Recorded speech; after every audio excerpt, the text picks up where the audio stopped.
Hello Wargamers and welcome to Let's Get Critical. My name is Gar. In this video we'll be going through the Ravenous kill team, and here on the screen we can see the roster overview for the Ravenous kill team. This tells us two things. It details the operatives we can select when putting the kill team together, and it details the archetypes that you must select if you're using the Approved Ops mission pack. The first operative that you must select is the Ravener Prime operative. He's armed with a Scything Talons, Rending Claws, and he has a Tailblade. He's a mandatory leadership choice and you can't choose weapons. He's a stock model that comes as is. And then you have 4 Ravenous operatives selected from the following list. We have a Felltalon who's armed with Toxic Glands, Toxic Scythes and Pincer Tail. We have a Tremorscythe who's armed with Scything Claws. We have the Venomspitter who's armed with Scything Talons, Venom Bolt and Pincer Tail. Then we have the Warrior who's armed with Scything Talons, Pincer Tail, and also the Wrecker who's armed with Scything Talons and Crushing Claws with a Bone Mace. I'll be going through all of the operatives later in the video. This is just a quick overview of them. And then the archetypes. If you're playing using the Approved Ops mission deck, then you'll find you'll have to pick your TAC op from either Infiltration or Seek and Destroy. If you're using the core rules or the kill team like rules, then you won't have to worry about those. From the overview screen, personally, I think it's a one-box kill team. You're going to make the Prime, and then I think you're always going to take the Tremorscythe, the Venomspitter, Felltalon and Wrecker. I don't think you're going to take any Warriors. But what we're going to look at next, before we get to the actual operatives, is we're going to take a look at the faction equipment for Kill Team Ravenous.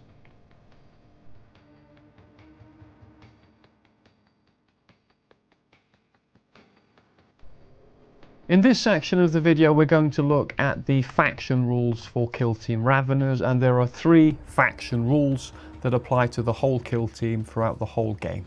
We have Burrow, Tunnel and Predatory instincts. We're going to look at each of them individually. The first one coming up, is called Burrow. Ravenous faction rule, Burrow. When setting up a Ravenous kill team before the battle, your first 2 operatives must be set up as normal. Each other friendly Ravener operative thereafter can be set up underground.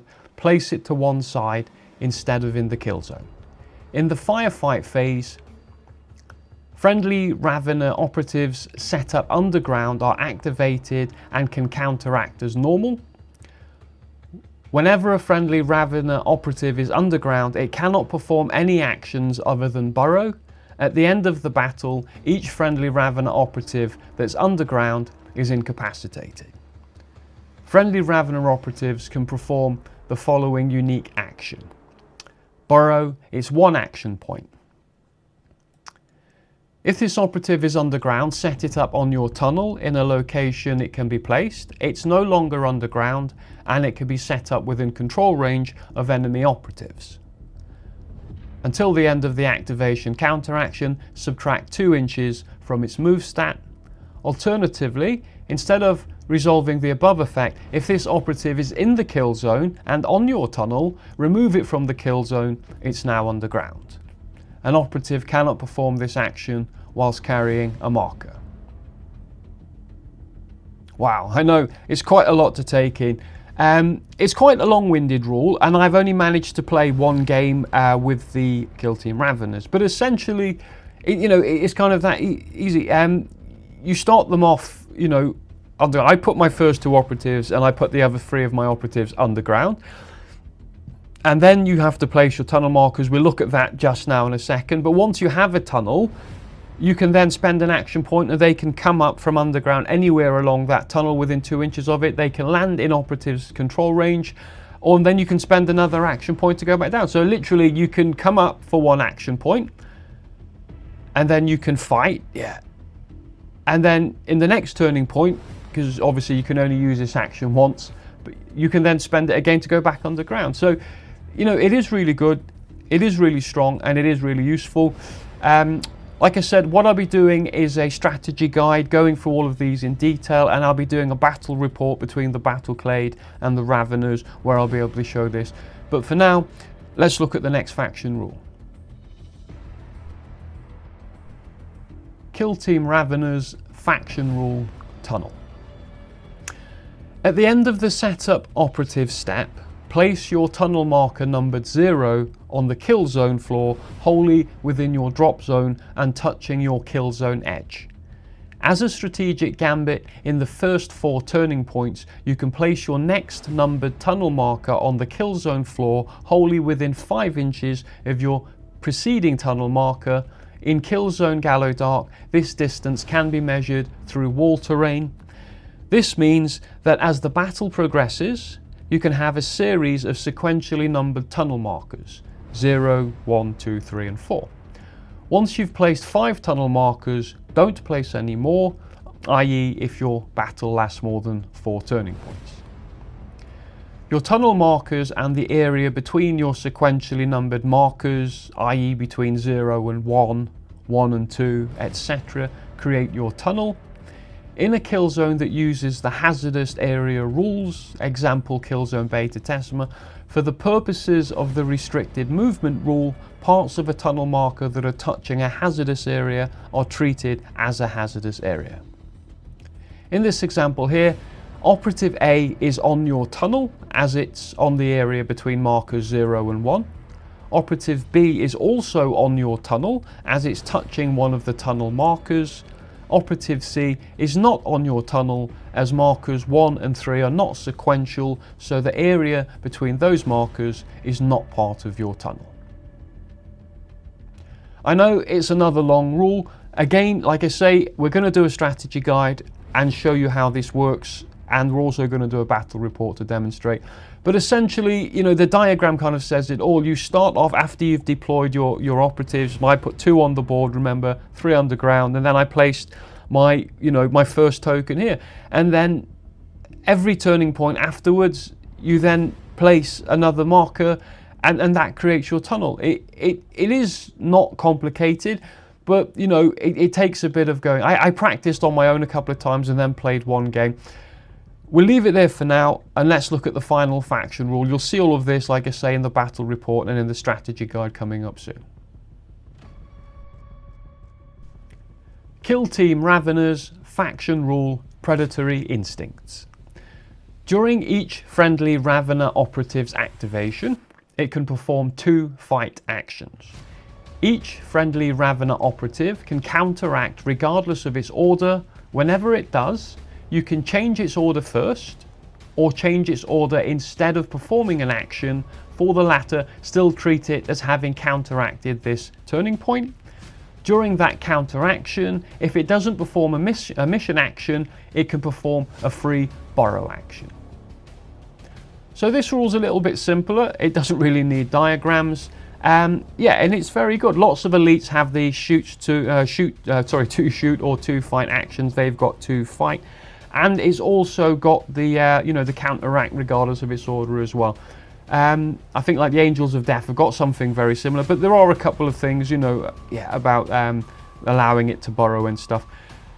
This gets to the end of the faction rules. Like I've said several times earlier in the video, we will be doing a strategy guide, and I will be doing step-by-step demonstrations of all 3 of those faction rules and the rest of the operative special actions and unique rules, everything for Kill Team Raveners, and it's all going to be a battle report as well. But next, what we're going to do is look at all the operatives available when selecting for Kill Team Raveners.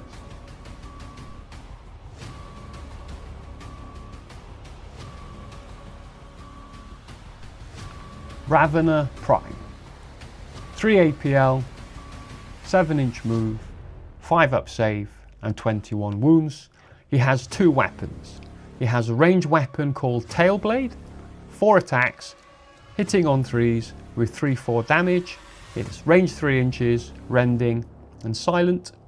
And he has a melee weapon called Scything Talons and Rending Claws. It's 5 attacks, hitting on 3s, 4/5 damage, and rending. So looking at the core stats for Ravener Prime, I mean the 3 APL, 7-inch move are brilliant. The 5-up save isn't that great, to be honest with you, but the 21 wounds is obviously enormous. Putting the save and the wounds together, it does make him, quite hard to kill. But the 5-up saves generally are poor, but when you've got 21 wounds, who cares? His weapons, obviously his ranged weapon isn't really a ranged weapon, it's only got a range of 3 inches. So he's very much like all of the Raveners, he's a melee character. There's one, obviously we'll get to, that does have a gun, a proper gun, but the rest of them don't really have proper guns. It's obviously a range of 3 inches, rending and silent, but putting it all together, he's a very big and very strong close operative. Apart from his very big and very strong core stats and his weapons, he does have two unique special rules. The first is called Predatory Crest. Whenever determining control of a marker, treat the total APL stat of enemy operatives that contest it as one lower if at least one of those enemy operatives is within 3 inches of this operative. Note, this isn't a change to the APL stat, so any changes are cumulative with this. Whenever an enemy operative is within 3 inches of this operative, your opponent must spend 1 additional AP for that enemy operative to perform the pickup marker and mission actions, and your opponent cannot re-roll attack or defense dice for that operative. So in the game I played, this is very useful, it's very strong. It means that any objective that the Ravener Prime on, is very, very secure for your kill team, because he's big, he's very strong, he's hard to kill, and he really plays down the abilities of the enemy operatives who are trying to contest and take that objective for you. It's very strong indeed. He does have another set of unique additional rules. It's a strategic gambit. It's called Synaptic Link. If this operative isn't incapacitated, roll 1d6 and compare the result to the number of the current turning point. If the result is higher, you gain 1 CP. If it equals it, nothing happens. And if it's less, then inflict damage on this operative equal to the result. So it's a bit of a quirky strategic gambit. Now, naturally, in my opinion, you're always going to use it in the first turning point, because obviously if it equals it, if you roll a 1, nothing happens. If you roll a 2, 3, 4, 5 or 6, you're going to get a command point. So you're automatically going to do it in the first turning point. It's a no-brainer. In the second turning point, if you roll a 1, well, you'll take 1 damage. But if you roll a 2, nothing happens, because obviously that equals the number of the turning point. If you roll a 3, 4, 5 and 6, you'll gain a command point. So it's a no-brainer in turning point 2. But when it gets to turning point 3, if you roll the 1 or 2, you can take 1 or 2 damage. When it gets to turning point 4, if you roll a 1, 2 or 3, you can take 1, 2 or 3 points of damage respectively. So as the game progresses and he's already taken some wounds from fighting and people shooting at him, it does become circumstantial and you won't always be doing it. But I think as a general rule, you'll always be using Synaptic Link in turning point 1 for sure, and most likely nearly always in turning point 2. In turning point 3 and 4, you have to think about it. Again, it's going to be in the strategy guide, but let's look at the next Kill Team Raveners operative. Ravener Felltalon. 3 APL, 7-inch move, 5-up save with 20 wounds. He has 3 weapons. He has 2 ranged weapons and a melee weapon. His first ranged weapon is called Pincer Tail. It's 4 attacks, hitting on 3s, 3/4 damage, range 3 inches and silent. His second ranged weapon is called Toxic Glands. It's 4 attacks, hitting on 3s, 3/4 damage, range of 6 inches, silent and poison. And his melee weapon is called Toxic Scythes. It's 5 attacks, hitting on 3s, 4/5 damage, lethal 5-up, shock and poison. So his core stats are very similar, almost identical to the Ravener Prime, only he's got 20 wounds instead of 21. His Pincer Tail is very similar as well, 4 attacks, 3s, 3/4, range 3, but his Toxic Glands are another strange. I mean, they're a bit more like a ranged weapon with a range of 6 inches. Has silent like the Pentatail, but it also has poison. Now, so does his Toxic Scythes as well. So altogether, he's another really strong character. You know, all the Raveners are, there's only 5 of them, it's an elite team, so he's big and he's strong. Again, very much close range, but I suppose having a 6 range option, you know, gives him a bit more of an outbound ability. But let's look at that rule now. Poison is a unique rule for this character, and it reads, in the resolve attack die step, if you inflict damage with any critical successes, the operative this weapon is being used against gains 1 of your poison tokens if it doesn't already have one. Whenever an operative that has 1 of your poison tokens is activated, inflict D3 damage on it. So you can give it a poison token using the 6-inch toxic glands or using the toxic scythes. Anything, I suppose, that has toxic. So that's really, really strong. I'm not sure if you've got, but the Death Guard in the Plague Marines in the starter set have got poison. I was playing someone at the NGC Newport Gaming Centre just the other week, and they were playing the Hearthgin, I think, salvages. And they've obviously, one of their operatives can dish out poison tokens as well. So they are fairly common throughout Kill Team. I know there are other ones. So, you know, it's really strong. And he also has a special action as well. It's called Toxic Lunge, and it's 1 action point. You select 1 enemy operative within 2 inches of this operative. Alternatively, if this operative is underground, select 1 enemy operative on your tunnel, inflict D3 plus do damage on that enemy operative, and it gains 1 of your poison tokens if it doesn't already have one. This operative can perform this action while underground, and this takes precedence over the normal Burrow rules. In the game I played, I used it twice. It's really good, you know, it's really strong. As if he wasn't strong enough already, they go and give him a special action as well. So the Ravener Felltalon is a very strong character. Let's look at the next operative, the Kill Team Raveners.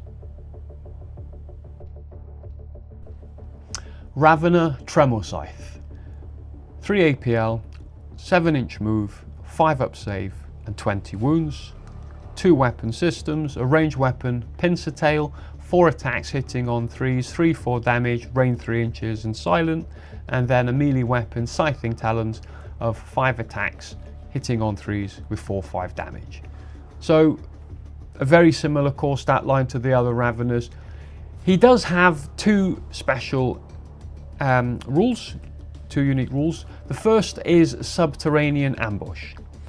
Once per turning point after an enemy operative performs an action in which it moves more than 2 inches and ends within 2 inches of your tunnel, if this operative is underground and is either ready or hasn't counteracted during this turning point, you can interrupt that enemy operative's activation, counteraction to use this rule.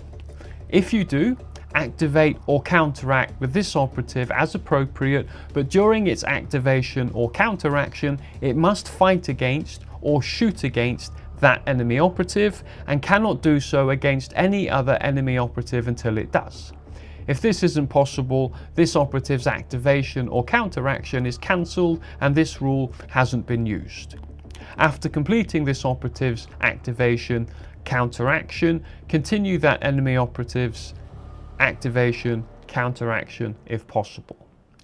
I didn't get to use Subterranean Ambush in any of my games because no one got that close to my tunnel, but essentially, you know, if he's got 2 action points and he uses 1 of them to move, you can immediately, you know, use yours. You know, you don't have to wait, and then if you kill him, then obviously that's the end of it. Yeah, you carry on with your activation or you leave it.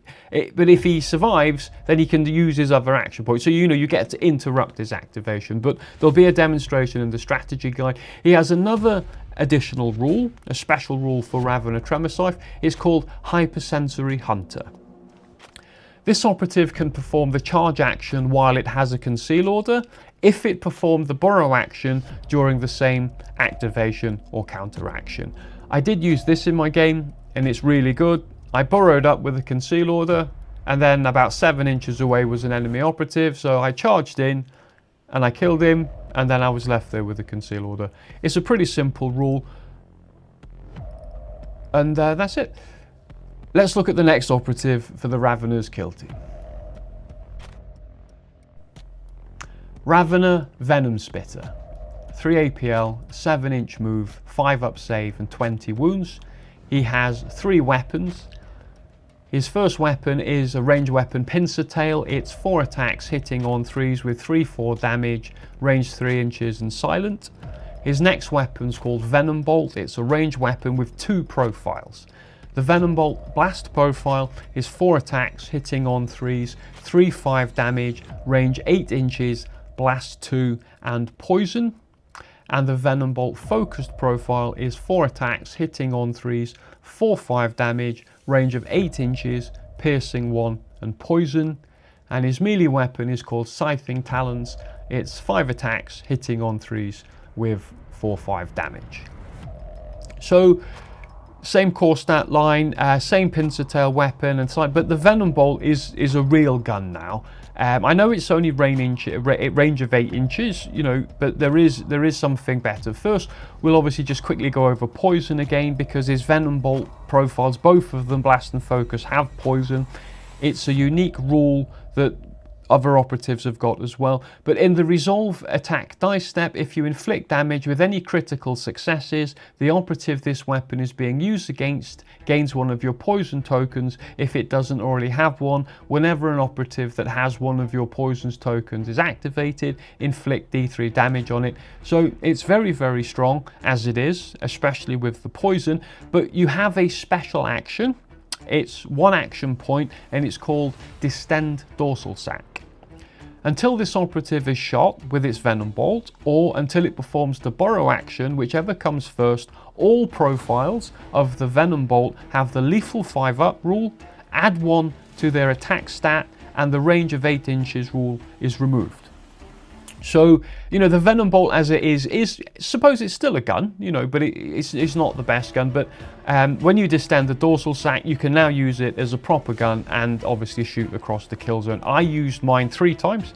In turning point 1, I burrowed up and then I distended my dorsal sac because there was nothing to shoot at. Then in turning point 2, I shot at something, and then I moved, and then I distended my dorsal sac, and then in turning point 3 I shot at something again, distended my dorsal sac, but then I got killed, so I didn't get to see to. So, you know, it is really strong. It's really good fun to play with. We'll show it off obviously in the strategy guide and the battle report, but I love playing with mine. He's a really good, it's nice to have at least 1 gunline operative in the kill team Raveners. Let's look at the next operative for the kill team. Ravener Wrecker, 3 APL, 7-inch move, 4 up save and 20 wounds. Has 2 weapon systems. His first weapon, a ranged weapon, is called Bone Mace. It's 4 attacks hitting on 3s, 3/4 damage, a range of 3 inches, piercing 1 and silent. And his melee weapon, his second weapon, is called Scything Talons and Crushing Claws. It's 5 attacks hitting on 3s, 4/5 damage, and it has a special rule of crush.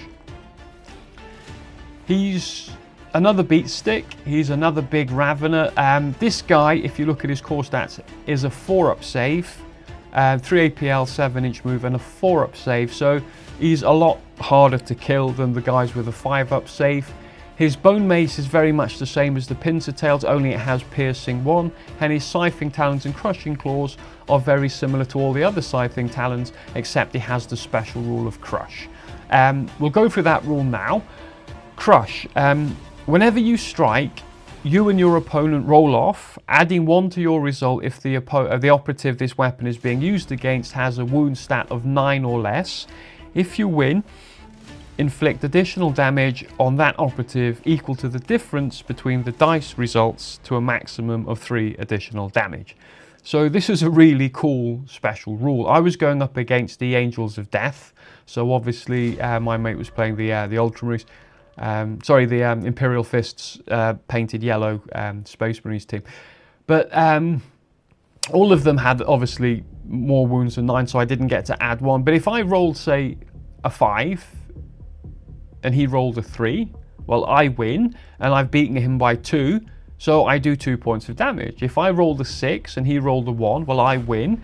even though there's 5 points difference, I'm capped at a maximum of 3 points of damage, but you just keep, and this is whenever you strike. I think I rolled like a critical and 2 normals, so I hit him with the crit and I did the extra damage, and then I hit him with a normal and did the extra damage, and then obviously finished him off with the next one. I mean, it's really, really brutal. It's really strong. All the Raveners are strong. It just makes the Wrecker even stronger. They've all got their own quirky way of being stronger. And he does, like I say, have another rule. It's called Reinforced Carapace, and essentially normal and critical damage of 4 or more inflicts 1 less damage.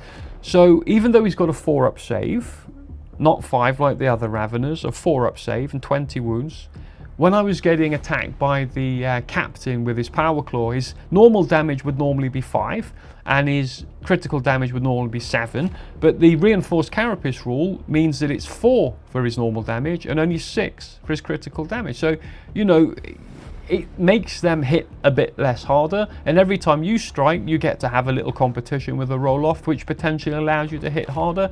I mean, he's a beat stick. He's really, really hard.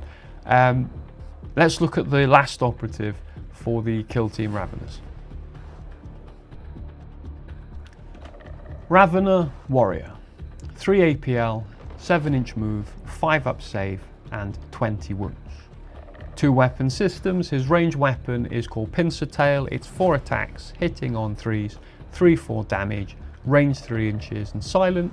And his melee weapon is Scything Talons, 5 attacks, hitting on 3s, 4/5. So the Ravener Warrior's got the standard Ravener profile, Pincer Tail, Scything Talons, you know, very common attacks and damage. This is the only operative you can select lots of times. I don't see why you would. You'd always go for the specialist, they're better. But even this normal warrior, even the standard, you know, trooper in this kill team has his own additional rule. It's called instinctive behavior.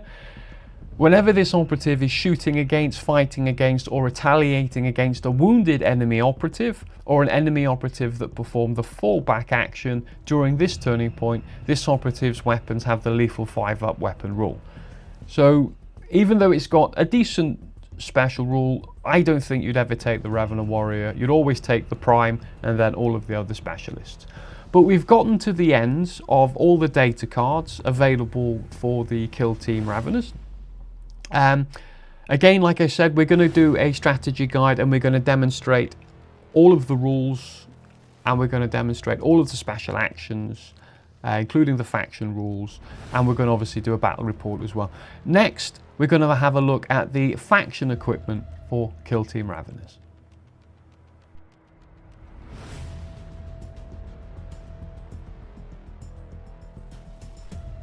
As with all kill teams, there are 4 faction equipment choices for Kill Team Raveners.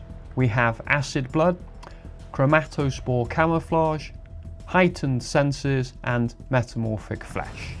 The first we'll take a look at is Acid Blood. Ravener's faction equipment, Acid Blood. Whenever a friendly Ravener operative is fighting or retaliating, whenever an attack dice inflicts damage on it, roll d6, on a 5+, inflict 1 damage on the enemy operative in that sequence. When I take a new kill team, I always take all 4 of the faction equipment choices, and this one was pretty strong. Whenever someone's, you know, fighting you, you get to roll the dice and inflict damage back. Others have got like a 5-up feel no pain where you can reduce the damage by 1. The Raveners have got a 5-up, inflicts 1 damage back on the enemy operative that was just attacking you. So, you know, it's nice to have. It definitely helps, and sometimes, you know, you get to do even more damage. It's not as if they don't already do enough damage, but, you know, that's just the way the Raveners go. Just keep inflicting more damage. It's very, you know, it's useful. Whether or not you'll take it all the time competitively, I don't know, but, you know, it's definitely fun to play. Let's look at the next faction equipment choice for the Kill Team Raveners. Kill Team Raveners faction equipment, Chromatospore Camouflage. Whenever an operative is shooting a friendly Ravener operative, if you can retain any cover saves, you can retain 1 additional cover save. This isn't cumulative with improved cover saves, from vantage terrain. This is another one of the faction equipment choices I took, and it proved to be useful. It's always great when you've got a 5-up save or a 4-up save with the Wrecker, when you've only got about 20 wounds or 21 with the Prime. You know, you're never going to risk it and trying to roll a crit. You know, because you're only going to succeed about 33% of the time. So being able to retain 1 when you're in cover is great. Getting an additional 1, it's a big bonus. It's very useful, and this stacks with a strategy ploy very well, which we'll look at later in the video. But next, we'll look at the next faction equipment for the Kill Team Ravenous. Ravener faction equipment, Heightened Senses. Once per battle, after rolling off to decide initiative, if a friendly Ravener operative is underground and an enemy operative is within 5 inches of your tunnel, you can re-roll your dice. I used this in my game and it worked for me. It was turning point 3, I believe. 2 of my guys were dead, 2 of them were like injured, and 1 of them was doing okay, I think maybe even on full wounds. But he obviously won. So I re-rolled my dice. He got a 3, and then I got a 2, and then I re-rolled and got a 5. So it worked for me once, but I don't think it's one of those that would work all the time. You know, it's nice to have an extra chance to take the initiative. The problem you've got is, you know, in turning point 1, if you lost initiative, would you take it then, or would you let it pass to take it in 2, 3, or 4? You know, because you never know what's going to happen in 2, 3, or 4. You know, you might win all of those. But if you leave it to, you know, it is difficult one to say. I don't think it's very competitive, you know, but it was fun for me and it worked and it helped. I'll have to have a big think about it, and we'll obviously look at it in detail in the strategy guide, and I'll see if I can find some maths to figure out whether or not you should take it. But, you know, at least it worked for me once. Let's look at the next equipment piece for the Kill Team Ravenous. Ravener's faction equipment, Metamorphic Flesh. Whenever a friendly Ravener operative is activated, it regains up to D3 loss wounds. This is brilliant.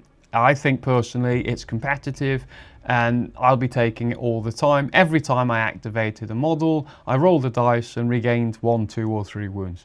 I rolled pretty well in my game, to be honest with you. There's a lot more 2 wounds and 3 wounds. There was a few ones, but you know, it worked brilliantly for me. I personally think taking the Raveners, it's an auto include personally. And I think if you watch many of the competitive lists that people play, there'll be lots of people playing competitively and taking this equipment choice as well. So this is the end of the faction equipment, and I've said it quite a few times through the video. There will be a strategy guide and there'll be a battle report. We'll demonstrate everything. We're just talking over it now in a quick review. Next, we're going to look at the strategy ploys. They're coming up now.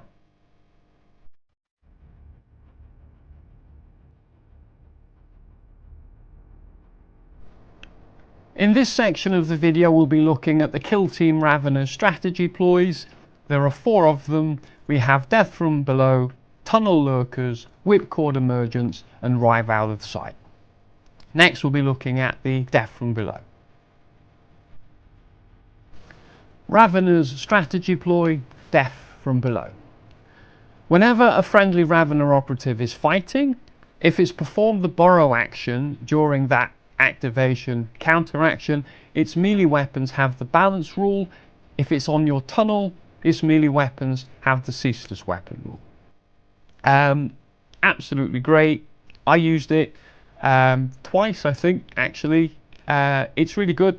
It's what it says on the tin. You know, if you borrow up, you've got a balance, you've got 1 reroll. But if you're fighting and you're obviously on your tunnel, then you get ceaseless instead. So you've already got 5 attack dice, you know, hitting on 3s, I believe it was. So, you know, having the 1 balance there is useful, and the ceaseless, you know, it makes them the whole Ravener's kill team for that turning point. It makes them a lot better in melee. It's really good. Let's look at the next strategy ploy. Ravener's kill team strategy ploy, Tunnel Lurkers. Whenever a friendly Ravener operative is on your tunnel, it's in cover, unless it's within 2 inches of the active operative. Treat this as cover provided by light terrain, therefore it's affected by rules that prevent this. Examples are Seek Light and Vantage Terrain. This strategy ploy is really good. I found it very useful, and it works brilliantly with the Chromatospore Camouflage, which gives you the additional cover save. Because every time someone's shooting at you, attacking, and you're on your tunnel, you know you're essentially in cover, so you'll get a cover save, and then obviously because of the Chromatospore, you'll then get another cover save. So you just have to kind of stay, you know, on your own tunnel. I found it to be perfectly fine strategy ploy, and you know, depending on the command points and depending on how many guns your opponent has, you'll be looking to use this, you know, most turning points. Probably not the first turning point, but from the second and definitely the third and fourth turning point, you'll be looking to see whether this is useful, and quite often it will be worth spending a command point on it. Let's look at the next faction equipment. Ravener strategy ploy, Whipcord Emergence. Whenever an operative is shooting a friendly Ravener operative, if that friendly operative has performed the Burrow action during that turning point, you can re-roll one of your defense dice. If that friendly operative is on your tunnel, you can re-roll any of your defense dice. Again, it's another solid strategy ploy. I think I remember I used it once, and that's basically, obviously because you're in cover a lot with this is where it gets a bit complicated, because you have the additional cover save from Chromatospore Camouflage, and when you spend for the strategy ploy that gives you the cover, the tunnel lurkers, quite often you don't need this one because you're in cover all the time. It's only, you know, so I'm sure I used it once though. It might have been in one of my training games with it, but you know, it's a solid enough ploy. Again, this is all down to gun line. If you've got opponents with lots of guns and they're going to be shooting at you a lot, you just take a look at the board. If there are unfortunately lots of operatives that are, you know, available targets, or they can close in and get within range to shoot you, then it's definitely worth paying for. I can't remember now whether I paid for it in a training game or the game I played, but I've definitely once used it. It's solid enough. I think it, you know, it's very decent. Let's look at the next equipment piece for the Ravener's kill team. Ravener strategy ploy, Writhe Out of Sight. Select one friendly Ravener operative. That friendly operative can immediately perform a free burrow action, and if it's within 2 inches of your tunnel, it can immediately perform a free fallback or reposition action before it does so. So I used this on the Ravener Prime. It was turning point 4. I'd already lost 2 guys. 2 of them weren't looking too well. I think it was a Ravener Prime that was still, you know, nearly on full wounds or something. So I spent the command point, and then before the fire, because obviously my opponent had won, and I needed to protect him, so I spent the command point, and then I just put him underground, and that way he was off the board. And when it got to the firefight phase and my opponent went first, he couldn't pick on my Ravener Prime. So it turned out to be very useful. Again, it's definitely like a late game one, and I would have preferred to have had more Raveners on the board. You know, even though you can only select one, it's always nice to have a choice. But yeah, I used mine once and it was useful. This is the end of the strategy ploys. I know I've quickly talked over them and tried to remember my own experiences using them, but don't worry, we're going to go and do a strategy guide, and we'll demonstrate all of these strategy ploys in that guide, and there'll be a battle report as well. Next, let's look at the firefight ploys for Kill Team Raveners.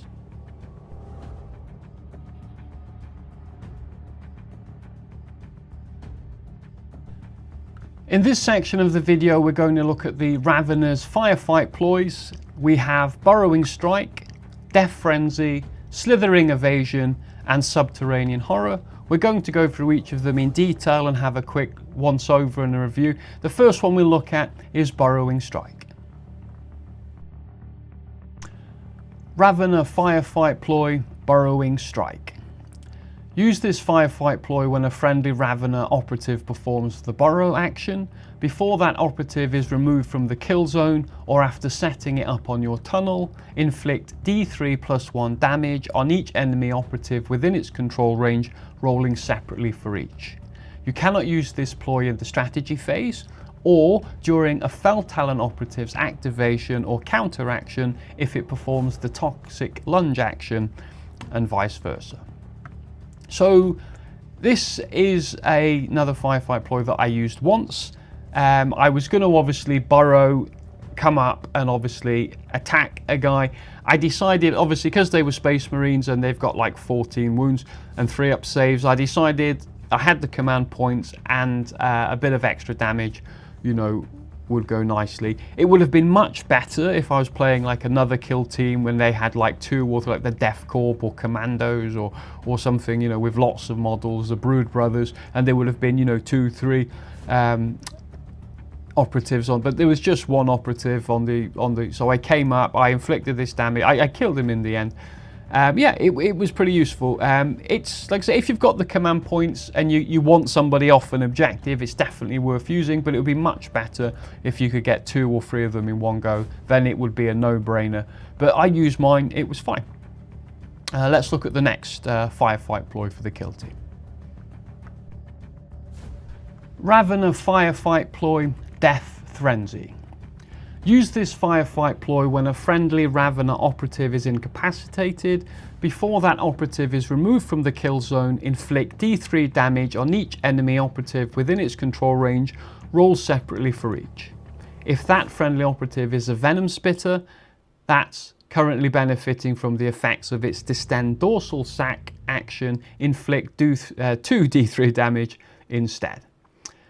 This is a pretty solid Firefight ploy, but I never got an opportunity to use it. I think I could have used it, but I wasn't going to spend a command point on it. It just didn't seem worth it. But, you know, it's just another way to inflict some damage. If you've got command points, you know, there are times when you'd use it. I didn't. Obviously, with the Venomspitter doing 2d3 damage on, a group of them, what you'll quite often find, I'm thinking, playing this game is because they're so big, one guy will charge in to fight it and won't kill it. So then another guy will charge in to fight it and maybe kill it. And sometimes it will take 3 guys. So if the Venomspitter, got killed and there was 2 or 3 people who'd had to gang up on him, then, it's a no-brainer. You'll do 2, 3 damage to those several people. But, other operatives in other situations, I don't think so. But against a group of people, who've just finally got to kill the Venomspitter, yeah, I think if you have the command point, you'll spend it. So it's solid enough, I suppose. It's very decent. And like I say, with the Venomspitter against a group of people, it's solid. It's really good. But I haven't used mine, but we'll go through this in the strategy guide. Let's look at the next Firefight ploy for the kill team. Ravener Firefight ploy, Slithering Evasion. Use this Firefight ploy during a friendly Ravener operative's activation or counteraction, before or after it performs an action. During that activation, counteraction, that operative can perform the fallback action for 1 less action point, or perform the charge action while already within control range of an enemy operative and can leave that operative's control range to do so, but then the normal requirements for that move apply. I never got to use Slithering Evasion in my game, but I think again there was a couple of times when I could have probably used it, but command points, you've always got to measure them, and you've always got to to budget with them. We don't get an unlimited, but yeah, it's pretty cool. If you've got a very, very injured Ravener and you don't want to get into a fight because he's only got 2, 3, 4, maybe 5 wounds left, and one good attack, 1 good strike from the opponent would kill him, then you can fall back for 1 AP. Or you could even charge into another one. But why you would want to charge into it, if you've already had to fall back from one operative because you didn't have enough wounds to fight him, why would you then want to charge into another one? But another thing you could do is you could fight some guy and he doesn't die, so he's left on, I don't know, 3 wounds, and you've still got, I don't know, 9 left or 10. But yeah, you could fight again, couldn't you? Yeah. So yeah, if he was already in combat, you could fight, you didn't kill him, so you fought again and whiffed it and didn't kill him. Well, now you can charge into another one to lock him in combat. It has got some useful kind of plays to it, but I haven't used it. But I do think playing the Raveners, there would be times when you would use it. So let's look at the final Firefight ploy for the kill team. Ravener Firefight Ploy Subterranean Horror. Use this Firefight ploy when an enemy operative is performing the fight action and selects a friendly Ravener's operative on your tunnel to fight against. In the resolve attack step of that sequence, you resolve the first attack dice, i.e. defender instead of attacker. It's another Firefight ploy I've never spent any on, and the fact you can only resolve one of your defense dice, you know, it's hard to justify it. If you knew you could kill him with one strike and he didn't realize that you had this Firefight ploy as a bit of a gotcha, you'd probably do it. But the fact that you can hit him just once, you know, against some squiffy guys, I don't know, who've got, you know, 7 wounds, 8 wounds, yeah, I suppose you probably would. I mean, but again, the currency of command points, it's not unlimited. You've got to budget them and manage them. I never saw the utility in using this. But in a desperate attempt for some guy to try and kill you, you know, if he didn't, you know, if he knew you had it, I don't think he would. So yeah, I think it's a decent ploy, but I think a lot of your opponents who've done their research on the kill team will be able to sniff it out, and you know, it's going to be very few times that you'll actually get to use it against a good player, I think. But that gets us to the end of the Firefight ploys. We've done the strategy ploys and the faction equipment. We've done all the operatives, the faction rules, and the overview. So this is essentially the end of the video. I'll just go to the final section where I kind of just do a final overview on the Kill Team Raveners.